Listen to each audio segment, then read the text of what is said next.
7 വിഭാഗം ആളുകൾക്ക് ഈ വർഷത്തെ നോമ്പ് നിർബന്ധമില്ല. പക്ഷേ ആ നോമ്പ് നിർബന്ധമില്ലാത്ത 7 വിഭാഗം ആളുകളിൽ ചില ആളുകൾ നോമ്പ് ഖളാ വീട്ടണം. വീട്ടിയില്ലെങ്കിൽ പ്രശ്നമാണ്. അപ്പോൾ ആരൊക്കെയാണ് ആ വിഭാഗം? ആരൊക്കെയാണ് നോമ്പ് ഖളാ വീട്ടേണ്ടത്? പിന്നെ ഈ മുദ്ദ് അരി കൊടുക്കണം എന്നൊക്കെ പറയല്ലോ. മുദ്ദരി കൊടുക്കണം, എന്താണ് ഉസ്താദി മുദ്ദരി കൊടുക്കുക? അതുമായി ബന്ധപ്പെട്ട ഒരുപാട് മസലകളൊക്കെ ഉണ്ടല്ലോ, ഞങ്ങൾക്കറിയില്ല. അങ്ങനെ ചോദിച്ചവരുണ്ട്. അവർക്കൊക്കെ വിശദമായിട്ടുള്ള മറുപടികൾ ഇന്നത്തെ ക്ലാസ്സിൽ പറയുന്നുണ്ട്. പല ആളുകളും റമളാനിന് മുമ്പ് നല്ല ഹെൽത്തി ആയിരിക്കും. റമളാനിലെ 30 നോമ്പും പിടിച്ചു കഴിഞ്ഞാൽ പിന്നെ ഷവ്വാൽ മാസം, ഷവ്വാലിൽ പലരും ഹോസ്പിറ്റലിലാണ്. എന്താ കാരണം? ഷുഗർ കൂടുതൽ, പ്രഷർ കൂടുതൽ, കൊളസ്ട്രോൾ കൂടുതൽ, യൂറിക് ആസിഡ് കൂടി, അതുപോലെ തന്നെ ഭയങ്കര വയറിന് പ്രശ്നം, അങ്ങനെ ഇങ്ങനെ എന്നൊക്കെ പറഞ്ഞ് പലരും ഹോസ്പിറ്റലുകളിലേക്ക് പോവുകയാണ്. എന്തുകൊണ്ട്? റമളാൻ എന്ന് പറഞ്ഞാൽ നമ്മുടെ ആരോഗ്യം കൂട്ടേണ്ട സമയമാണ്. പക്ഷെ പലർക്കും ആരോഗ്യം കുറയുകയാണ്. കാരണം നമ്മുടെ ഭക്ഷണക്രമം ശ്രദ്ധിക്കാത്തത് കൊണ്ടാണ്. അതോടൊപ്പം തന്നെ ഇന്ന് പലരും പറയുന്നുണ്ട്, ഉസ്താദെ ഞങ്ങൾക്ക് റമളാൻ നോമ്പ് പിടിക്കാൻ പറ്റുള്ളൂ, ഭയങ്കര തലവേദനയാണ്. റമളാനിൻ്റെ പകലിൽ തലവേദന വരുന്നു, അത് ഭയങ്കര ക്ഷീണം വരുന്നു, മാനസികമായ പ്രയാസം വരും. അതൊക്കെ ഉണ്ടാവാനുള്ള കാരണം എന്താണ്? റമളാനിൻ്റെ നോമ്പ് കൊണ്ട് എങ്ങനെ നമുക്ക് ആരോഗ്യവാനായി മാറാം? റമളാനിൽ കഴിക്കുന്ന ഭക്ഷണത്തിൽ ഏതൊക്കെ ഭക്ഷണം നമ്മൾ ഉൾപ്പെടുത്തണം, ഏതൊക്കെ ഭക്ഷണം നമ്മൾ ഒഴിവാക്കണം, വിശദമായി ഇന്നത്തെ ക്ലാസ്സിൽ പഠിക്കുന്നതോടൊപ്പം തന്നെ റമളാനിൽ നമ്മൾ ഒരുപാട് ദിക്റുകൾ പറയാറുണ്ട്. ഇന്ന് റഹ്മത്തിൻ്റെ 10 റഹ്മത്തിൽ നമ്മൾ ചോദിക്കുന്നുണ്ട്.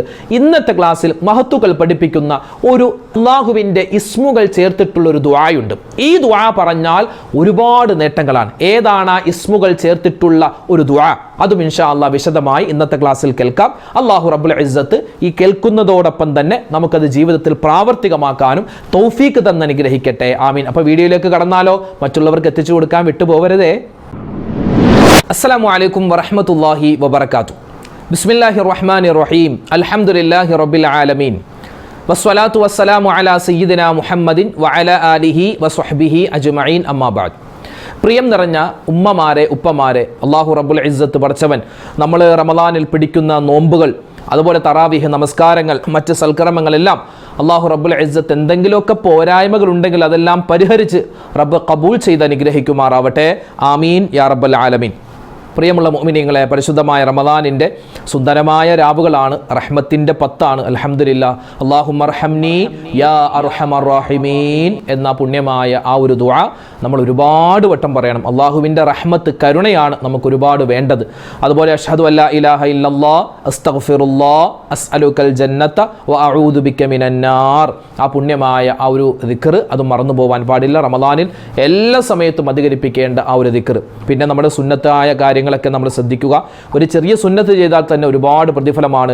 അതുപോലെ തന്നെ ദിക്ർ ഔറാദുകൾ, സുബ്ഹാനല്ലാഹ് അൽഹംദുലില്ലാഹ് ഒക്കെ പറയൂലേ, അതൊക്കെ നമ്മൾ ശ്രദ്ധിക്കുക. അല്ലാഹു റബ്ബുൽ ഇസ്സത്ത്. പിന്നെ രാത്രി നിസ്കാരം, തറാവീഹ് നമസ്കാരം, വിത്ർ നിസ്കാരം, പിന്നെ അത്താഴത്തിൻ്റെ കാര്യം, അതൊക്കെ നമ്മൾ പലപ്പോഴായി ചെറുതായിട്ടും വലുതായിട്ടൊക്കെ സൂചിപ്പിച്ചിട്ടുണ്ട്. അല്ലാഹു റബ്ബുൽ ഇസ്സത്ത് എല്ലാ കാര്യങ്ങളും, റമളാനിൻ്റെ എന്തെല്ലാം കാര്യങ്ങൾ ശ്രദ്ധിക്കാനുണ്ട് അത് മുഴുവനും ശ്രദ്ധിച്ച് നമുക്കെല്ലാവർക്കും അല്ലാഹു തആല റമളാൻ അനുകൂലമായ സാക്ഷിയാക്കി തരുമാറാവട്ടെ. ആമീൻ യാ റബ്ബൽ ആലമീൻ. പ്രിയമുള്ള മുഅ്മിനീങ്ങളെ, ഈ വർഷത്തെ നോമ്പ് 7 വിഭാഗം ആളുകൾക്ക് പിടിക്കൽ നിർബന്ധം ഇല്ല. എങ്ങനെ? റമളാനിലെ ഈ വർഷത്തെ നോമ്പ് 7 വിഭാഗം ആളുകൾക്ക് പിടിക്കൽ നിർബന്ധം ഇല്ല. അതേതൊക്കെയാ ഉസ്താദേ? ഒന്നാമതായി, ഹലാലായ നിർബന്ധമായ യാത്ര പോകുന്ന ആൾ. ഒരാൾ ഉംറക്ക് പോകുന്നു എന്ന് വിചാരിക്കാം, അല്ലെങ്കിൽ എന്തെങ്കിലും ഒരു ജോലി സംബന്ധമായ അയാൾക്ക് പോയേ തീരൂ, ഒരു ഇൻ്റർവ്യൂ ഉണ്ട്, അത് പോയേ തീരൂ. അയാൾക്ക് നോമ്പുകാരനായിട്ട് യാത്ര ചെയ്യാൻ ബുദ്ധിമുട്ടാണ്, അതുകൊണ്ട് അയാൾക്ക് നോമ്പ് അവിടെ നിർബന്ധമില്ല. ഇത് വിശുദ്ധമായ ഖുർആൻ തന്നെ പറഞ്ഞതാണ്. രോഗികളായ ആളുകൾ, യാത്രക്കാർ, അവർക്ക് നോമ്പ് നിർബന്ധമില്ല എന്ന് വിചാരിച്ച് അവർ പരസ്യമായി ഭക്ഷണം കഴിക്കാനും അങ്ങനെയല്ല. അവർക്ക് ഭക്ഷണം കഴിക്കാം. എങ്ങനെ? രഹസ്യമായിട്ട് വേണം ഭക്ഷണം കഴിക്കേണ്ടത്. കാരണം നോമ്പില്ലല്ലോ. പിന്നെ നോമ്പുകാരെ പോലെ കഴിയണമെന്നാണ്. പിന്നെ ഭക്ഷണം വെള്ളം കുടിക്കുകയാണെങ്കിൽ അത് രഹസ്യമാക്കണം. മറ്റുള്ളവർ കാണുന്ന രൂപത്തിലോ പരസ്യമായിട്ടോ ചെയ്യാൻ പാടില്ല. ആ കാര്യം ശ്രദ്ധിക്കുക. അതോടൊപ്പം തന്നെ ഈ നോമ്പുകാരന് ഇപ്പോൾ റമളാനിൽ ഒരാൾക്കൊരു യാത്രയുണ്ട്. ഇപ്പോൾ റമളാനിൽ ട്രിപ്പ് പോകുന്നു, ഹിമാലയത്തിലേക്ക് ഒരു ട്രിപ്പ് പോകുന്നു, അവിടെ ഒന്നും അത് പറ്റൂല കേട്ടോ. കാരണം നമുക്ക് ഒരു ലക്ഷ്യം വേണം. ഇതെന്താണ് ലക്ഷ്യമുണ്ടെന്ന്? ടൂർ പോകുന്നു, ട്രിപ്പ് പോകുന്നു, അതിൻ്റെ പേര് പറഞ്ഞിട്ട് നമുക്ക് റമളാനിലെ നോമ്പ് കളയാൻ പറ്റൂല.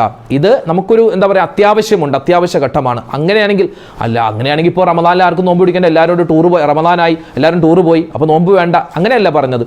ഹലാലായ നല്ലൊരു ലക്ഷ്യമുള്ള യാത്രയായിരിക്കണം, അതാണ് നമ്മൾ ശ്രദ്ധിക്കേണ്ടത്. അപ്പോൾ യാത്രക്കാരന് നോമ്പ് നിർബന്ധമില്ല എന്ന് പറഞ്ഞു. അപ്പോൾ ഈ നോമ്പ് എന്ത് ചെയ്യണം? റമദാനിന് ശേഷം ഒരു മാസം താമസിയാതെ തന്നെ ഇയാൾ എന്ത് ചെയ്യണം?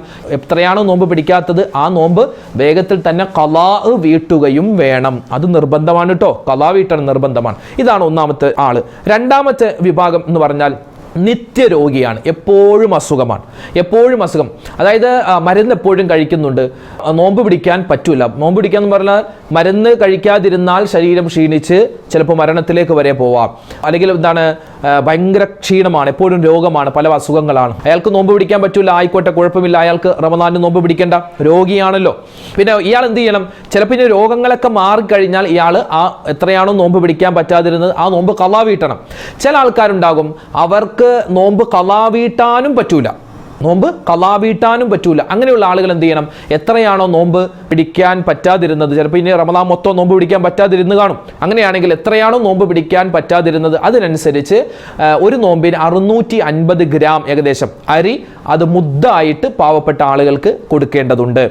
ഇപ്പോൾ ഒരു 30 നോമ്പ് പിടിക്കാൻ പറ്റിയില്ലെങ്കിൽ ഏകദേശം ഒരു 18 അല്ലെങ്കിൽ 19, 20 കിലോ കൂട്ടാം. 20 കിലോ അരി എന്ത് ചെയ്യുക? പാവപ്പെട്ടവർക്ക് ഒന്നിച്ചു കൊടുക്കാം, അല്ലെങ്കിൽ 10 കിലോ ആയിട്ട് കൊടുക്കാം, 5 കിലോ ആയിട്ട് കൊടുക്കാം. പാവപ്പെട്ട ആളുകൾക്ക് മുദ്ദാണ്, എൻ്റെ ഇതെൻ്റെ നോമ്പിൻ്റെ മുദ്ദാണ്, അല്ലെങ്കിൽ എനിക്ക് നോമ്പ് പിടിക്കാൻ പറ്റിയില്ല അതിൻ്റെ മുദ്ദാണ്, അല്ലെങ്കിൽ എൻ്റെ വാപ്പ നോമ്പ് പിടിക്കാൻ പറ്റിയില്ല അതിൻ്റെ മുദ്ദ് അരിയാണെന്ന് പറഞ്ഞ് കൊടുക്കുക. അതാണ് രണ്ടാമത്തെ ആൾ. മൂന്നാമത്തെ വിഭാഗം എന്ന് പറഞ്ഞാൽ ഭ്രാന്തന്മാരാണ്, ഭ്രാന്ത് ഉള്ള ആളുകൾ, അല്ലെ, ബുദ്ധി മറഞ്ഞു പോയ ആളുകൾ, നമ്മൾ ഈ മന്ദബുദ്ധികൾ എന്നൊക്കെ പറയും. അവർക്ക് നിർബന്ധമില്ല, അവർക്ക് തക്ലീഫ് ഇല്ലല്ലോ, അവർക്ക് നിർബന്ധമില്ല, അവർക്ക് പിന്നെ ഖളാ വീട്ടേണ്ട കാര്യവും വരുന്നില്ല. പിന്നെ നാലാമത്തെന്ന് പറഞ്ഞാൽ ഹൈലുകാരി, നിഫാസുകാരി, അല്ലെ, ഹൈല് ആയ ഉമ്മമാര്, അതുപോലെ നിഫാസുകാരായ സഹോദരിമാരുണ്ടാകും, അവർക്കും റമദാനിലെ നോമ്പ് നിർബന്ധമില്ല.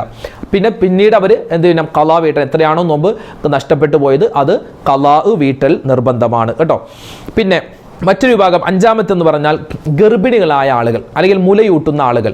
അപ്പോൾ അവർ ശ്രദ്ധിക്കേണ്ടതെന്ന് പറഞ്ഞാൽ ഈ ഗർഭിണികളായ സഹോദരിമാർ അല്ലെങ്കിൽ മുലയൂട്ടുന്ന സഹോദരിമാർ, ഇവർ നോമ്പ് പിടിക്കുന്നില്ല, റമദാനിൽ ഇവർ നോമ്പ് പിടിക്കുന്നില്ല. എന്ത് കാരണം കൊണ്ട്? ഞാൻ നോമ്പ് പിടിച്ചാൽ എൻ്റെ വയറ്റിലുള്ള കുട്ടിക്ക്, ഞാൻ നോമ്പ് പിടിച്ചാൽ ഞാൻ പാല് കൊടുക്കുന്ന കുട്ടിക്ക് എന്തെങ്കിലും പ്രശ്നമുണ്ടാകും. അങ്ങനെ കുട്ടിയുടെ പേരിലാണ് ഭയപ്പെട്ടത്. കുട്ടി കാരണം, കുട്ടിക്ക് എന്തെങ്കിലും, ഞാൻ നോമ്പ് പിടിച്ചാൽ കുട്ടിക്ക് എന്തെങ്കിലും പറ്റും എന്ന് വിചാരിച്ചാണ് അവർ നോമ്പ് പിടിക്കാതിരുന്നതെങ്കിൽ ഇവരെന്ത് ചെയ്യണം? നോമ്പ് ഖളാ വീട്ടണം. അതോടൊപ്പം തന്നെ എന്താണ്, ഒരു നോമ്പ് പിടിക്കാൻ പറ്റാത്തതിൻ്റെ മുദ്ദ് അരി കൊടുക്കുകയും വേണം. ഇനി ഒരു ഗർഭിണിയായ സഹോദരി, അവർ നോമ്പ് പിടിക്കുന്നില്ല. കാരണം എന്താണ്? ഞാൻ നോമ്പ് പിടിച്ചാൽ എൻ്റെ ശരീരത്തിന് എന്തെങ്കിലും പ്രശ്നം, കുട്ടിക്ക് കുഴപ്പമൊന്നുമില്ല, എൻ്റെ ശരീരത്തിന് എന്തെങ്കിലും പ്രശ്നം ഉണ്ടാകും, അങ്ങനെ കരുതിയാണ് അവർ നോമ്പ് പിടിക്കാതിരുന്നതെങ്കിൽ അവർക്ക് എന്ത് ചെയ്യാം? റമദാനിന് ശേഷം ആരോഗ്യമൊക്കെ വരുമ്പോൾ അവർക്ക് എത്രയാണോ നോമ്പ് ഖളാ ആയിപ്പോയത് ആ ഖളാ വീട്ടിയാൽ മതി, മുദ്ദിൻ്റെ അരി കൊടുക്കേണ്ടതില്ല. അപ്പോൾ കുട്ടിയുടെ പേരിലാണ് ഭയപ്പെട്ടതെങ്കിൽ അവിടെ ഖളാ വീട്ടണം, മുദ്ദരി കൊടുക്കണം. അത് നമ്മൾ വേർതിരിച്ച് മനസ്സിലാക്കണം. പിന്നെ അടുത്ത വിഭാഗം എന്ന് പറഞ്ഞാൽ ചെറിയ കുട്ടികളാണ്, അല്ലെ, പ്രായപൂർത്തിയാകുന്നതിന് മുമ്പുള്ള കുട്ടികൾ. അവർക്കും നോമ്പ് നിർബന്ധമില്ല. പക്ഷേ എന്നാലും നമ്മൾ എന്ത് ചെയ്യുക? പരമാവധി പിടിപ്പിക്കുക, അത്താഴത്തിന് എഴുന്നേൽപ്പിക്കുക, ഭക്ഷണം കഴിപ്പിക്കുക, എന്നിട്ട് എന്താണ് പരമാവധി ഒരു പോകുന്നത്രയും പോട്ടെ, കൂടുതൽ നിർബന്ധിക്കേണ്ട ചെറിയ മക്കളാണ്. അപ്പോൾ നമുക്ക് അവർക്ക് ഇങ്ങനെ തീരെ പറ്റില്ല, എനിക്ക് വിശക്കണം എന്നൊക്കെ പറയുകയാണെങ്കിൽ നമുക്ക് എന്ത് ചെയ്യാം? വെള്ളം കൊടുക്കാം. അങ്ങനെ നിർബന്ധിക്കുന്നു വേണം, കാരണം അവർക്ക് പ്രായപൂർത്തിയായിട്ടില്ല. അപ്പോൾ അതിന് മുമ്പുള്ള ചെറിയ കുട്ടികൾക്ക് നിർബന്ധമില്ല. പിന്നെ മറ്റൊരു വിഭാഗം ആളുകളാണ് അമുസ്ലിമീങ്ങളായ ആൾ, അവർക്കും നോമ്പ് നിർബന്ധമില്ല. അവർക്ക് പിന്നെ നോമ്പ് നിർബന്ധമില്ല എന്ന് പറഞ്ഞാൽ ഇസ്ലാമിൻ്റെ ആ നിയമങ്ങൾ അവർക്ക് ബാധകമല്ലല്ലോ, അതുകൊണ്ട് അവർക്കും വേണ്ട. അപ്പോൾ ഈ 7 വിഭാഗം ആളുകൾക്ക് ഈ റമദാനിലെ നോമ്പ് നിർബന്ധമില്ല എന്ന് നമ്മൾ പറഞ്ഞു. ചില ആളുകൾക്ക് നോമ്പ് ഖളാ വീട്ടണം. എങ്ങനെയാണ് ഖളാ വീട്ടേണ്ടത്? ചില ആളുകൾക്ക് മാത്രം മുദ്ദ് കൊടുക്കണം. അതൊക്കെ നമ്മൾ വിശദീകരിച്ചിട്ടുണ്ട് ഇൻഷാ അല്ലാഹ്. ഇനി നമ്മൾ ഇതിൻ്റെ കൂടെ ചേർത്ത് പറയേണ്ടത് പരിശുദ്ധമായ റമദാനിൻ്റെ നോമ്പാണ്, അല്ലേ. ഈ നോമ്പിൽ നിസ്കാരമില്ലാത്ത ഉമ്മമാർ, അല്ലെ, സഹോദരിമാരുണ്ടാകും. അവരെ പരിഗണിച്ചുകൊണ്ട് ഞാൻ ആദ്യം തന്നെ പറയുകയാണ്, അതായത് നിങ്ങൾക്ക് നോമ്പില്ല, അപ്പോൾ എന്താണ്, നിങ്ങൾക്ക് നോമ്പ് ഇപ്പം നിർബന്ധമില്ല, നോമ്പ് പിടിക്കാൻ പാടില്ല, അത് പിന്നീട് ഖളാ വീട്ടിയാൽ മതി. അപ്പോൾ ഈ സമയത്ത് നമ്മളുടെ ഭക്ഷണക്രമം എങ്ങനെയാവണം?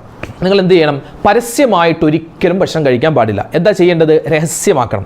ഞാൻ മുമ്പ് പല വീഡിയോയിലും പറഞ്ഞിട്ടുണ്ട്, നമ്മുടെ വീട്ടിൽ ചെറിയ മക്കളുണ്ടാകും, ചിലപ്പോൾ 5 വയസ്സ് 6 വയസ്സ് 7 വയസ്സുള്ള കുട്ടികളാണ്. അവരെന്നൊക്കെ പറഞ്ഞാൽ വീട്ടിൽ എന്ത് നടക്കുന്നു അത് അപ്പുറത്ത് പോയി പറയുന്ന ഒരു സ്വഭാവമുള്ളവരായിരിക്കും.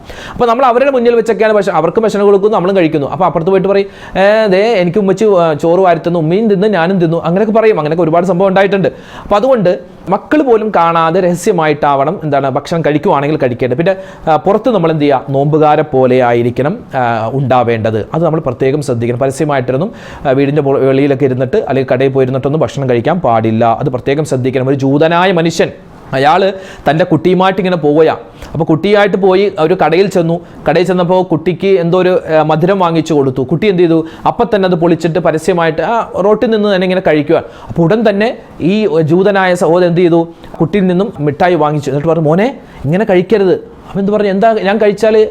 മോനെ, ഇത് മുസ്ലിമീങ്ങളുടെ റമദാൻ മാസമാണ്, അവർക്ക് നോമ്പാണ്, അതുകൊണ്ട് നമ്മളിങ്ങനെ പരസ്യമായി കഴിക്കാൻ പാടില്ല, അവർക്ക് നോമ്പല്ല എന്ന് പറഞ്ഞ ആ ഒരൊറ്റ വാക്ക് കാരണത്താൽ ഇദ്ദേഹത്തിന് പിന്നീട് അല്ലാഹു തആല ഹിദായത്ത് കൊടുത്തു, ഇയാൾ ഇസ്ലാമിലേക്ക് കടന്നു വന്നു എന്ന് പോലും നമുക്ക് ചരിത്രത്തിലൊക്കെ കാണാൻ പറ്റും. അപ്പോൾ അതുകൊണ്ട് പരിശുദ്ധമായ നോമ്പിലാണ് നമ്മളെല്ലാവരും ഉള്ളത്. നോമ്പിൻ്റെ ആദാബുകൾ, മര്യാദകളെല്ലാം നമ്മൾ പാലിക്കൽ നമ്മൾ ബാധ്യസ്ഥരാണ്.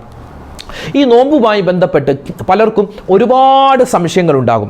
ഈ പല ഡോക്ടർമാരും ഇപ്പോൾ തന്നെ ഒരുപാട് ഡോക്ടർമാർ നമ്മുടെ ഈ പത്രത്തിലും അതല്ലാതെ യൂട്യൂബ് ചാനലിലൊക്കെ നോമ്പ് കാലത്ത്, വ്രതകാലത്ത്, ഉപവാസകാലത്ത് ശ്രദ്ധിക്കേണ്ട പല കാര്യങ്ങളെന്നൊക്കെ പറഞ്ഞിട്ട് വീഡിയോകളൊക്കെ ഇറക്കുന്നുണ്ട്. അതിൽ ചില കാര്യങ്ങൾ, ചില രോഗികൾ, ചില സഹോദരങ്ങൾ ചോദിച്ച ചില ചോദ്യങ്ങളുണ്ട് ഡോക്ടർമാരോട്. അത് പെട്ടതാണ്, ഈ വെള്ളം കുടിക്കാതെ നമ്മൾ ഈ 13 മണിക്കൂറൊക്കെ ആണല്ലോ ഇപ്പം പകരം നമ്മൾ നോമ്പ് പിടിക്കുന്നത്, വെള്ളം കുടിക്കാതെയൊക്കെ നമ്മളിങ്ങനെ നോമ്പ് പിടിച്ചാൽ നമുക്ക് ക്ഷീണമാവൂലേ, നമുക്കത് ബുദ്ധിമുട്ടാവൂലേ? അപ്പോൾ ഡോക്ടർമാർ പറയുന്ന മറുപടി എന്ന് പറഞ്ഞാൽ, ഒരു ദിവസം ഒരാൾക്ക് പരമാവധി കുറഞ്ഞത്, ഒരു ദിവസം ഒരാൾക്ക് കുറഞ്ഞത് ഒരു 2.5 ലിറ്റർ വെള്ളമെങ്കിലും കുടിക്കണമെന്നാണ്. 2.5 ലിറ്റർ വെള്ളമെങ്കിലും ഒരാൾ കുടിക്കണമെന്നാണ്. ഇപ്പോൾ ഈ കുപ്പി ഉണ്ടാകും, ഇത് ഏകദേശം 1 ലിറ്ററാണ്, ഏകദേശം 1 ലിറ്ററിൻ്റെ കുപ്പിയാണ്. ഇതിപ്പോൾ നമുക്ക് റമദാനിൻ്റെ പകലിൽ ഈ കുപ്പിയിൽ നമുക്ക് കുടിക്കാൻ പറ്റൂല അല്ലേ, വെള്ളം കുടിക്കാൻ പറ്റൂല, കുപ്പിയിൽ എന്നാലും വെള്ളം കുടിക്കാൻ പറ്റൂല. പിന്നെ നമുക്ക് പറ്റുന്ന എപ്പോഴാണ്, നോമ്പ് തുറന്ന് അല്ലേ, 7 മണിക്ക് നമ്മളൊരു 6:30 നോമ്പ് തുറന്നു, അല്ലെങ്കിൽ 6:45 നോമ്പ് തുറന്നു എന്ന് വിചാരിക്കാം. 6:45, 7:45, 8:45, 9:45, 10:45, 11:45, 12:45, 1:45, 2, 3, 4, 5 മണി, അല്ലെങ്കിൽ 5:15, 5:30, ആ ഒരു ടൈമുണ്ട്. ഇത്രയും സമയത്തിൻ്റെ ഇടയിൽ ഈ ഒരു കുപ്പി 1 ലിറ്ററാണ്, ഇതുപോലെ തന്നെ 1 ലിറ്റർ, പിന്നെ അതുപോലെ തന്നെ പകുതി, കുറഞ്ഞതൊരു 2 ലിറ്റർ വെള്ളമെങ്കിലും നമ്മുടെ ശരീരത്തിൽ ചെല്ലണം. അതുകൊണ്ട് എൻ്റെ ഉമ്മമാരും ഉപ്പമാരും പരമാവധി, നമുക്ക് ചിലപ്പോൾ ദാഹിക്കുന്നില്ല എന്നൊക്കെ പറയും അല്ലേ, ദാഹിക്കുന്നില്ല, അല്ലെങ്കിൽ എന്താണ്, ഞാൻ ജ്യൂസ് കുടിച്ചു, ചായ കുടിച്ചു. നമ്മൾ വെള്ളം കുടിക്കേണ്ട സമയത്ത് വെള്ളം തന്നെ കുടിക്കണം. നമ്മൾ ചായ ഒരുപാട് കുടിച്ചതുകൊണ്ട് നമ്മുടെ ശരീരത്തിന് ആ വെള്ളം നടത്തുന്ന ധർമ്മം ചായ നടത്തൂല. അതുകൊണ്ട് വെള്ളം നല്ലതുപോലെ കുടിക്കണം. പ്രത്യേകിച്ച് നല്ല ചൂടുള്ള സമയമാണ്, നല്ല വെയിലാണ്, പുറത്തൊക്കെ ഇറങ്ങി നമ്മൾ ജോലി ചെയ്യുന്നവരാണ്, ഇനി അകത്തിരിക്കുന്നവരാണെങ്കിലും അല്ലാത്തവരായി ആരാണെങ്കിട്ടെ നല്ലതുപോലെ വെള്ളം കുടിക്കും. ഡോക്ടർമാർ പറയുന്നു 2 ലിറ്റർ വെള്ളമെങ്കിലും നമ്മൾ ഈ റമദാനിൻ്റെ രാത്രി നമ്മൾ കുടിച്ചു തീർക്കണം. പ്രത്യേകിച്ച് അത്താഴത്തിൻ്റെ സമയത്ത്, സുഹൂർ അത്താഴത്തിൻ്റെ സമയത്ത് നമ്മൾ എന്തായാലും 3-4 ഗ്ലാസ് വെള്ളം കുടിക്കണമെന്നാണ്. ചിലപ്പോൾ നമുക്ക് കുടിക്കാൻ തോന്നൂല, എന്നാലും കുടിക്കണം. ഇറക്കിറക്കം ഒരു പ്രാവശ്യം കുടിച്ചു, പിന്നെ അങ്ങോട്ട് മാറ്റി വെച്ചു, പിന്നെ അങ്ങനെ നമ്മൾ എന്താണ് പല തവണയായിട്ട് വെള്ളം കുടിക്കണം. അതുപോലെ തന്നെ ഈ തറാവീഹ് നമസ്കാരത്തിൻ്റെ ഇടയിൽ നമുക്ക് പള്ളിയിൽ പോവുകയാണെങ്കിൽ കുപ്പിയിൽ വെള്ളം കൊണ്ടുപോവുക, നിസ്കാരത്തിന് മുമ്പ് കുറച്ച് കുടിക്കുക, ശേഷം കുടിക്കുക, ഉറങ്ങുന്നതിന് മുമ്പ് കുടിക്കുക. അങ്ങനെ ഒരു 2 ലിറ്റർ വെള്ളമെങ്കിലും ചുരുങ്ങി നമ്മൾ കുടിച്ചിരിക്കുക. പ്രത്യേകിച്ച് സ്ത്രീകൾ, അവർക്ക് ദാഹിക്കില്ല, ഞങ്ങൾ നാരങ്ങാവെള്ളം കുടിച്ചു.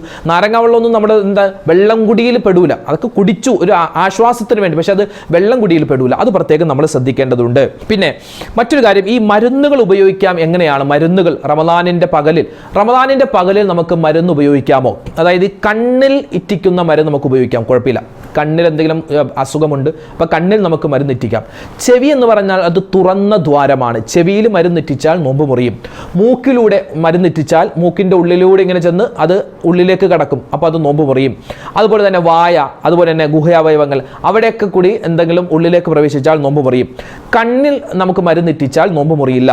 അതുപോലെ തന്നെ പിന്നെന്താ, മൂക്കിൽ വിരലിട്ടാൽ നോമ്പ് മുറിയും, മൂക്കിൽ വിരലിട്ടാൽ നോമ്പൊന്നും മുറിയില്ല. പിന്നെ വായിൽ എന്ന് പറഞ്ഞാൽ ഈ തൊണ്ട കഴിഞ്ഞ് ഉള്ളിലേക്ക് എന്തെങ്കിലും ഒരു വസ്തു പോയാലാണ് നമുക്ക് നോമ്പ് മുറിയുക. അല്ലാതെ ഇപ്പോൾ നമ്മളിപ്പോൾ വായിൽ വിരലിട്ടു അല്ലെങ്കിൽ ബ്രഷ് ഇട്ട് പല്ല് വെച്ചു നോമ്പ് മുറിയില്ല, ഉള്ളിലേക്ക് പോയാലാണ് നോമ്പ് മുറിയുക. ഇപ്പോൾ ഒരാളുടെ കൈ ഇവിടെ പൊട്ടിയിട്ടുണ്ട്, അപ്പോൾ അയാൾക്ക് മരുന്നിടാമോ? മരുന്നിടാം, ഓയിൽമെൻറ്റ് ഒക്കെ നമുക്ക് തേക്കാം. ഇനി മുറിവിച്ചിരി ആഴത്തിലാണ് എങ്കിൽ മരുന്നിടാമോ? എങ്കിലും കുഴപ്പമില്ല എന്നൊക്കെയാണ് മഹത്തുക്കൾ പറയുന്നത്. പിന്നെ മറ്റുള്ളവർ ചോദിച്ചത്, ഈ നോമ്പിൻ്റെ പകലിൽ ഇഞ്ചക്ഷൻ എടുക്കാമോ? ഈ ഇഞ്ചക്ഷൻ മൊത്തത്തിൽ എടുക്കുന്ന സമയത്ത് വളരെയധികം ശ്രദ്ധിക്കണമെന്നാണ്. വാക്സിൻ, കൊറോണയുടെ വാക്സിനൊക്കെ എടുക്കൂലേ, അത് നമ്മൾ നോമ്പ് മുറിയും. ഇൻസുലിൻ എടുത്താൽ അത് നോമ്പ് മുറിയാൻ സാധ്യതയുണ്ട്. ഗ്ലൂക്കോസ് എന്നൊക്കെ പറഞ്ഞാൽ നേരിട്ട് നമ്മൾ നരമ്പിലേക്ക് പ്രവേശിപ്പിക്കുന്ന സംഭവമാണ്, അത് നോമ്പ് മുറിയാൻ സാധ്യതയുണ്ട്. അതുപോലെ തന്നെ ഈ ഇഞ്ചക്ഷൻ എടുക്കുമ്പോൾ തന്നെ 2 രൂപത്തിൽ എടുക്കും. ഒന്ന് നമ്മുടെ മാംസത്തിലേക്ക്, നമ്മുടെ മസിലിലേക്ക് ഇഞ്ചക്ഷൻ എടുക്കുന്ന പരിപാടിയുണ്ട്. പിന്നെ ഭൂരിഭാഗം ഇഞ്ചക്ഷൻ എന്ന് പറഞ്ഞാൽ ചിലപ്പോൾ ഈ നരമ്പ് എടുത്തിട്ട് നരമ്പിലേക്ക് കുത്തിവെക്കുന്നത്, നരമ്പെന്ന് പറഞ്ഞാൽ ജൗഫാണ്, ഉള്ളുപൊള്ളയായ വസ്തുവാണ്. അതുകൊണ്ട് നരമ്പിലേക്ക് കുത്തുന്ന എന്ത് പരിപാടിയും നമുക്ക് നോമ്പ് മുറിയുന്നതാണ്, അത് ശ്രദ്ധിക്കുക. പിന്നെ അതുപോലെ തന്നെ ചോദിച്ചത് നോമ്പ് തുറയുടെ സമയത്ത് എന്തൊക്കെ ഭക്ഷണങ്ങൾ ഉൾപ്പെടുത്തണമെന്ന്. നോമ്പ് തുറയുടെ സമയത്ത് നമ്മളിപ്പോൾ ഏത് സ്ഥലത്ത് നിന്നാലും സമൂസയും കട്ട്ലേറ്റ് ഉന്നക്ക അതൊക്കെ ഉണ്ടാകും, അതൊക്കെ കഴിക്കാൻ പാടില്ല, ഹറാമാണ് എന്നൊന്നും അല്ല പറയുന്നത്, കഴിക്കാം. പക്ഷെ ആദ്യം തന്നെ നോമ്പ് തുറക്കേണ്ടത് എന്തുകൊണ്ടാണ്? നമ്മൾ പലപ്പോഴും പറഞ്ഞിട്ടുണ്ട്, വെള്ളം കൊണ്ടാണ്, അതുപോലെ ഈത്തപ്പഴം കൊണ്ടാണ്, കാരക്ക കൊണ്ടാണ്, വെള്ളം കൊണ്ടാണ്. അത് കഴിഞ്ഞിട്ടേ ബാക്കി എന്ത് ഭക്ഷണവും കഴിക്കാൻ പാടുള്ളൂ. പിന്നെ നോമ്പ് കാലത്ത് ഉസ്താദ് ഞങ്ങൾക്ക് ഭയങ്കര തലവേദനയാണ്, എന്താണ് ചെയ്യേണ്ടത്? ഈ നോമ്പ് കാലത്ത് തലവേദന ഉണ്ടാവാനുള്ള കാരണം അമിതമായ പഞ്ചസാരയുടെ അല്ലെങ്കിൽ ഉപ്പിൻ്റെ ഉപയോഗം രാത്രി കൂടുന്നത് കൊണ്ടാണ്. രാത്രി നല്ലതുപോലെ നല്ല പുളിയുള്ള നാരങ്ങ വെള്ളമായിരിക്കും, നല്ല പുളി ഉണ്ടാവും നാരങ്ങയ്ക്ക്. അപ്പോൾ ആ പുളി മറയ്ക്കാൻ വേണ്ടി നമ്മളിങ്ങനെ പഞ്ചസാര ഇട്ടിട്ട് നമ്മളത് കുടിക്കുന്നു, വെള്ളം കുടിക്കുന്നു, ചായയാക്കി മധുരം കുടിക്കുന്നു, അതല്ലാത്ത സ്വീറ്റ്സുകൾ അതൊക്കെ കഴിക്കുന്നു. ഇതെല്ലാം രാത്രി നമുക്ക് ചെന്ന് അവസാനം പകലിൽ അതിൻ്റെയൊക്കെ എഫക്റ്റീവായി തലവേദന ഉണ്ടാവാൻ സാധ്യത. അതുകൊണ്ട് പഞ്ചസാരയുടെ ഉപയോഗം അതെപ്പോഴും പ്രത്യേകിച്ച് റമദാനിൽ കുറക്കുക. പിന്നെ ഫ്രൂട്ട്സിലൊക്കെ മധുരം ഉണ്ടല്ലോ, അത് ധാരാളമായി കഴിക്കാം. ഉപ്പിൻ്റെ ഉപയോഗം, ചിലപ്പോൾ ഈ ഉപ്പ് നോക്കാമോ മധുരം നോക്കാമോ എന്നൊക്കെ നമ്മൾ ഇവിടെ ചോദിക്കുന്നുണ്ട്. അപ്പോൾ റമദാനിൽ ഉപ്പ് നോക്കാം, അതായത് ഉപ്പ് നമുക്കിപ്പോൾ ഉള്ളിലേക്ക് ഇറക്കണമെന്നില്ല. ഇപ്പോൾ ഒരു വസ്തു, ഇപ്പോൾ കറി എടുത്തു, ഇറച്ചിക്കറി എടുത്തു, നമ്മുടെ കയ്യിലേക്ക് വെച്ചു, എന്നിട്ട് നാവിൻ്റെ തുമ്പിൽ വെക്കുമ്പോൾ തന്നെ നമുക്ക് ഉപ്പുണ്ടോ എന്ന് അറിയാൻ പറ്റും. ഒരു സാധാരണ അങ്ങനെയാണല്ലോ, ഉപ്പുണ്ടോ എന്ന് അറിയാൻ പറ്റും. അത് ഇറക്കാൻ പാടില്ല. നമ്മൾ എന്ത് ചെയ്തത്? തുപ്പിക്കളയുക, എന്നിട്ട് വായ കഴുകുക, അതാണ് ചെയ്യേണ്ടത്. അതായത് ഇറക്കിയാൽ അത് നോമ്പ് മുറിയും. അപ്പോൾ അതുപോലെ തന്നെ ഉറക്കത്തിൻ്റെ കാര്യം ശ്രദ്ധിക്കുക, നല്ലതുപോലെ ഉറങ്ങാൻ. രാത്രി നമുക്ക് ചിലപ്പോൾ നല്ല ഉറക്കം കിട്ടിക്കൊള്ളുന്നില്ല. പകലിൽ നമുക്ക് എന്ത് ചെയ്യാം? സമയം നോക്കിയിട്ട് എപ്പോഴാണോ പറ്റുന്നത്, അത് അസറിന് ശേഷം ഒന്നും ഉറങ്ങരുത്, സുബീകരണം ഉടൻ തന്നെ ഉറങ്ങരുത്, ഉദയത്തിന് ശേഷം ഒരല്പസമയം എപ്പോഴാണ് നമുക്ക് വിശ്രമിക്കുന്നത് അപ്പോൾ വിശ്രമിക്കാം. പിന്നെ നമ്മൾ പറഞ്ഞതുപോലെ ധാരാളം വെള്ളം കുടിക്കുക. അപ്പോൾ ഈ റമദാനിൻ്റെ പകലിലുള്ള ആ തലവേദന നമുക്ക് കുറയ്ക്കാൻ സാധിക്കുന്നതാണ്. പിന്നെ ഈ ഇൻഹേലർ ഉപയോഗിക്കാൻ പറ്റുമെന്ന് ഡോക്ടർമാരോട് ചോദിക്കുന്നുണ്ട് ഈ നോമ്പിൻ്റെ സമയത്ത്.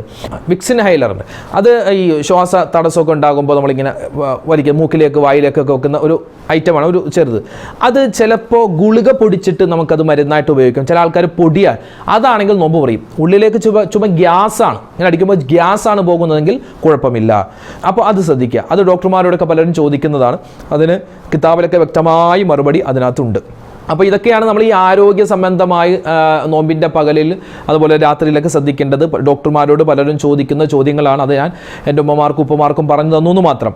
ഇനി അതോടൊപ്പം തന്നെ നമ്മൾ വളരെയധികം ശ്രദ്ധിക്കേണ്ടത്, പലരും നോമ്പ് കഴിഞ്ഞ് രോഗിയാവുകയാണ്. നോമ്പ് കഴിഞ്ഞ് ഷുഗർ കൂടുന്നു, പ്രഷർ കൂടുന്നു, കൊളസ്ട്രോൾ കൂടുന്നു, യൂറിക് ആസിഡ് കൂടുന്നു. എന്താ കാരണം? നോമ്പ് കാലത്ത് കഴിക്കുന്ന ഭക്ഷണക്രമം അത് തെറ്റിയത് കൊണ്ടാണ്. ഭക്ഷണക്രമം എന്ന് പറഞ്ഞാൽ അമിതമായി കഴിക്കുന്നു, അല്ലെ, പകരം വീട്ടി പലിശയടക്കം കഴിക്കുന്നു എന്നാണ് പറയുന്നത്. അങ്ങനെ ഒരിക്കലും ഉണ്ടാവരുത്. വൈകുന്നേര സമയത്തൊക്കെ ഒരു ആനേനെ പൊരിച്ച് തന്നാലും ഞാൻ തിന്നു എന്നൊക്കെ ചില കുട്ടികൾ പറയുന്നുണ്ട്. ആനേനെ കിട്ടിയാലും ഞാൻ തിന്നു, ഭയങ്കര വിശപ്പ്, എന്നിട്ട് നോമ്പ് തുറന്ന് ഒരു ഗ്ലാസ് വെള്ളം വെച്ച് ഈത്തപ്പഴം ഒരു സമൂസം കഴിക്കുമ്പോൾ തന്നെ വയറ് ഫുള്ളാവും. അങ്ങനെയുണ്ട്. അപ്പോൾ നമ്മൾ കഴിക്കുന്ന ഭക്ഷണം അത് ഹെൽത്തി ഭക്ഷണമാകണം. ഇടയത്താഴം ഒരിക്കലും ഒഴിവാക്കാൻ പാടില്ല. എന്തെങ്കിലും ഒരു ഗ്ലാസ് വെള്ളമെങ്കിലും ആ സമയത്ത് കുടിക്കണം, അതിൽ ബർക്കത്തുണ്ട്. പിന്നെ നോമ്പ് തുറയുടെ സമയത്ത് കരിച്ചത് പൊരിച്ചത് അത് ഇത് മട്ടൻ അതൊക്കെ എല്ലാം കൂടി അങ്ങോട്ട് വലിച്ചു വാരി തിന്നാൽ അത് ഭയങ്കര വയറിനും കേടാണ്, അതുപോലെ തന്നെ നമുക്ക് ഹെൽത്തിനും കേടാണ്. അത് പ്രത്യേകം ശ്രദ്ധിക്കുക. കഴിക്കണം, മിതമായിട്ട് കഴിക്കുക. അത് എന്നോട് ആദ്യം ഞാൻ പറയുന്നു, നമ്മൾ ഓരോരുത്തരും ഉണർത്തുകയാണ്. റമദാൻ എന്ന് പറഞ്ഞാൽ പകൽ പട്ടിണി കിടന്ന് രാത്രി പകരം വീട്ടേണ്ട ഒരു മാസമല്ല. റമദാൻ മൊത്തത്തിൽ ഒരു ഉപവാസത്തിൻ്റെ മാസമാണ്. റമദാൻ എന്ന് പറഞ്ഞാൽ മൊത്തത്തിൽ ആ 30 ദിവസം ഒരു ഉപവാസമായിരിക്കണം. എങ്ങനെ? ഭക്ഷണം കുറയ്ക്കേണ്ട മാസമാണ്. ഈ 11 മാസം കുറെ കഴിച്ചില്ലേ, അതൊക്കെ ഒന്ന് ഒഴുകി അങ്ങോട്ട് പോവേണ്ട മാസമാണ്. പിന്നെയോ പല ഉമ്മമാരും എന്ത് ചെയ്യും, ഇന്നിപ്പോൾ നോമ്പ് തുറയല്ലേ, ഒരുപാട് ആളുകൾ വരും എന്നൊക്കെ പറഞ്ഞ് ഭക്ഷണം ഒരുപാടുണ്ടാക്കും. അമിതമായി ഭക്ഷണം ഉണ്ടാക്കിയിട്ട് അവസാനം എല്ലാവരും കഴിച്ച് മടുത്ത് അവസാനം വേസ്റ്റാക്കി കളയുന്നൊരവസ്ഥ ഒരിക്കലും റമദാനിൽ ഉണ്ടാവാൻ പാടില്ല. പിന്നെ ഈ റമദാനിൻ്റെ നോമ്പ് ഇത് വല്ലാത്തൊരു അത്ഭുതമാണ് കേട്ടോ. റമദാനിലെ നോമ്പ് വല്ലാത്ത അത്ഭുതമാണെന്ന് പറയാൻ ഈ അടുത്ത് അമേരിക്കയിൽ ഒരു പഠനം നടന്നു. എൻ്റെ ഉമ്മമാർക്ക് ഞാൻ പറഞ്ഞുതരാം. അമേരിക്ക അതായത് 3 ഘട്ടങ്ങളാണ്. റഹ്മത്തിൻ്റെ 10, മഗ്ഫിറത്തിൻ്റെ 10, പിന്നെ നരകമോചനത്തിൻ്റെ സ്വർഗ്ഗപ്രവേശം. 3 10 റമദാനിൽ ഈ നോമ്പ് ചികിത്സ, അതായത് ഏകദേശം ഒരു 55ഓളം ആളുകളിൽ അമേരിക്കയിൽ ഒരു ചികിത്സ നടക്കുന്നു. അതായത് മുസ്ലിമീങ്ങൾ എടുക്കുന്ന നോമ്പ്, പകൽ സമയത്തൊന്നും കഴിക്കാതെയുള്ള ആ ഒരു നോമ്പ്, ഫാസ്റ്റ് ട്രീറ്റിംഗ് ഇൻ USA എന്നാണ് അതിന് പറയുന്നത്. അതിൽ ആദ്യത്തെ 10, അതായത് പകൽ അവർ ഒന്നും കഴിക്കില്ല, രാത്രി മിതമായ ഭക്ഷണം കഴിക്കുന്നു. എന്നിട്ട് അവരുടെ ശരീരത്തിൽ ഇങ്ങനെ പരിശോധന നടത്തിയപ്പോൾ മനസ്സിലായത് ആദ്യത്തെ 10 ദിവസം കഴിഞ്ഞപ്പോൾ അത് ഇനിഷ്യൽ ഫേസാണ്. ഇനിഷ്യൽ ഫേസ് അതായത് പ്രാരംഭഘട്ടം. പ്രാരംഭഘട്ടം എന്ന് പറഞ്ഞാൽ ഈ ആദ്യത്തെ 10 ദിവസം നമ്മൾ ശ്രദ്ധിച്ചാൽ മനസ്സിലാകും. നമുക്ക് സാധാരണ നമ്മൾ വിയർക്കാറുണ്ട്, പക്ഷേ റമദാനിലെ വിയർപ്പ് എന്ന് പറയുമ്പോൾ ഒരല്പം ഒട്ടുന്ന വിയർപ്പാണ്.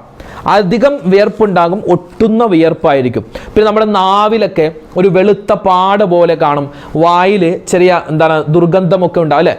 ഈ നോമ്പുകാരൻ്റെ വായിലെ ഗന്ധം അത് അള്ളാഹിൻ്റെ അടുക്കൽ സുഗന്ധത്തേക്കാൾ ഗന്ധമുള്ളതാണ്, കസ്തൂരിയേക്കാൾ സുഗന്ധമുള്ളതാണ് എന്നൊക്കെ നമ്മൾ നബി സല്ലല്ലാഹു അലൈഹി വസല്ലം തങ്ങളുടെ ഹദീസിലുണ്ട്.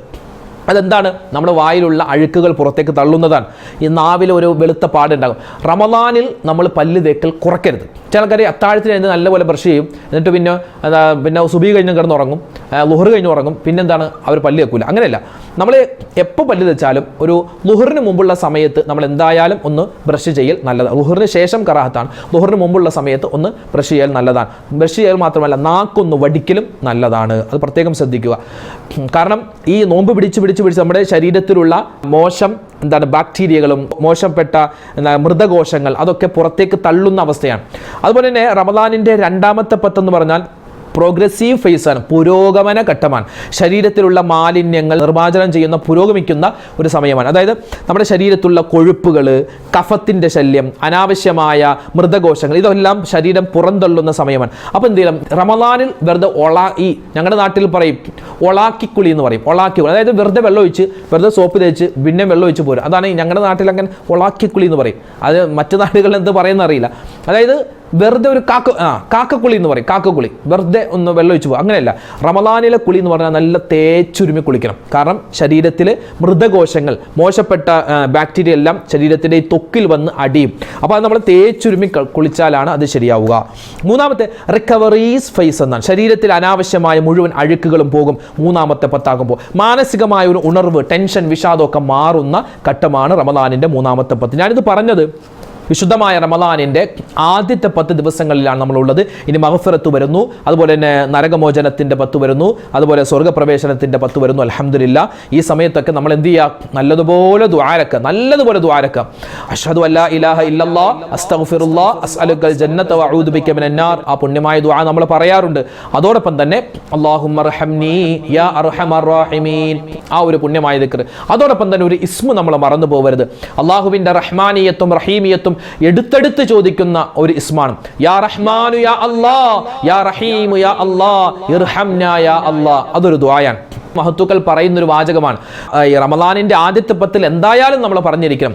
റമദാനിൻ്റെ ആദ്യത്തെ 10 അല്ലാഹുമ്മർഹംനി യാ അർഹമർ റഹീമീൻ എന്ന ദുആ നമ്മൾ പറയാറുണ്ട്. അതോടൊപ്പം തന്നെ യാ റഹ്മാനു യാ അല്ലാഹ്, യാ റഹീമു യാ അല്ലാഹ്, ഇർഹംനാ യാ അല്ലാഹ്. അല്ലേ, വലിയൊരു തേട്ടമാണത്. റഹ്മാനായ റഹീമായ അല്ലാഹ്, ഇർഹംന, ഞങ്ങൾക്ക് നീ കരുണ ചെയ്യണേ.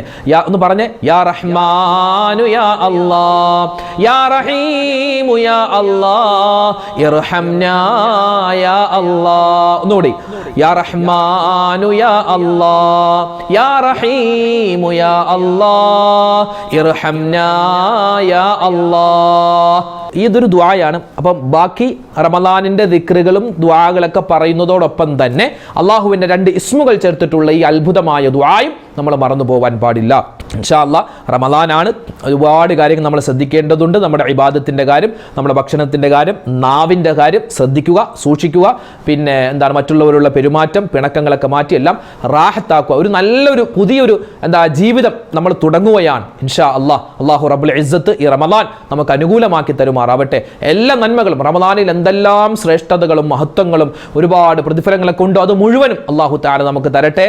റമദാനിലെ നോമ്പ് കൊണ്ട് അല്ലാഹു തആല പ്രധാനമായി ഉദ്ദേശിക്കുന്നത് തഖ്വയാണ്, സൂക്ഷ്മതയാണ്. അല്ലാഹു തഖ്വയുള്ളവരുടെ കൂട്ടത്തിൽ നമ്മളെല്ലാവരെയും ഉൾപ്പെടുത്തി അനുഗ്രഹിക്കുമാറാവട്ടെ. ആമീൻ യാ റബ്ബൽ ആലമീൻ. ഇൻഷാ അല്ലാഹ് നാളെ മറ്റൊരു വീഡിയോ ആയിട്ട് കാണാം.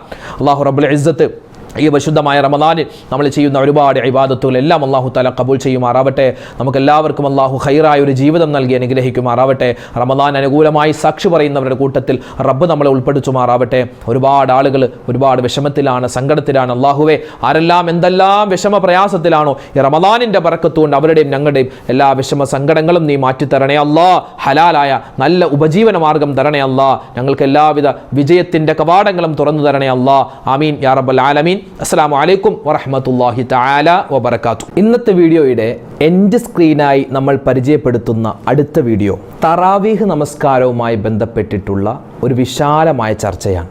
ഒരുപാട് പേർക്ക് സംശയങ്ങൾ. നമ്മൾ കഴിഞ്ഞ വർഷം നിസ്കരിച്ച നിസ്കാരമാണല്ലോ, പിന്നെ ഒരു വർഷത്തിന് ശേഷമാണ് വീണ്ടും നമ്മൾ തറാവീഹ് നമസ്കരിക്കുന്നത്. ഉസ്താദേ, അതിൻ്റെ നീയത്ത് എങ്ങനെയാണ്, അതിൻ്റെ റക്അത്തുകളുടെ എണ്ണം എങ്ങനെയാണ് കൃത്യമാക്കുക, അതുപോലെ ഏതൊക്കെ സൂറത്താണ് ഓതേണ്ടത്, ഇത് ആണുങ്ങൾക്ക് മാത്രമുള്ള നിസ്കാരമാണോ, പെണ്ണുങ്ങൾ നിസ്കരിക്കേണ്ട കാര്യമുണ്ടോ, അതുപോലെ തന്നെ ഈ നിസ്കാരം നമ്മൾ നിസ്കരിച്ചില്ലെങ്കിൽ പിന്നെ ഖളാ വീട്ടാൻ പറ്റുമോ, അതോടൊപ്പം തന്നെ തറാവീഹ് നമസ്കരിക്കുമ്പോൾ വജ്ജഹത്ത് ഓതേണ്ട കാര്യമുണ്ടോ, തുടക്കം വജ്ജഹത്ത് ഓതണോ, പിന്നെ അത്തഹിയാത്തിലിരിക്കുമ്പോൾ എങ്ങനെയാണ് ഇരിക്കേണ്ടത്, പിന്നെ ഈ തറാവീഹിന് ശേഷം പ്രത്യേകം ദുആ എന്തെങ്കിലും ഉണ്ടോ, ഇങ്ങനെ ഒരുപാട് സംശയങ്ങൾ. എല്ലാ സംശയങ്ങൾക്കുള്ള മറുപടി നമ്മൾ പറഞ്ഞ ഒരു വീഡിയോ മുമ്പ് നമ്മൾ ഈ ചാനലിൽ തന്നെ അപ്ലോഡ് ചെയ്തിരുന്നു.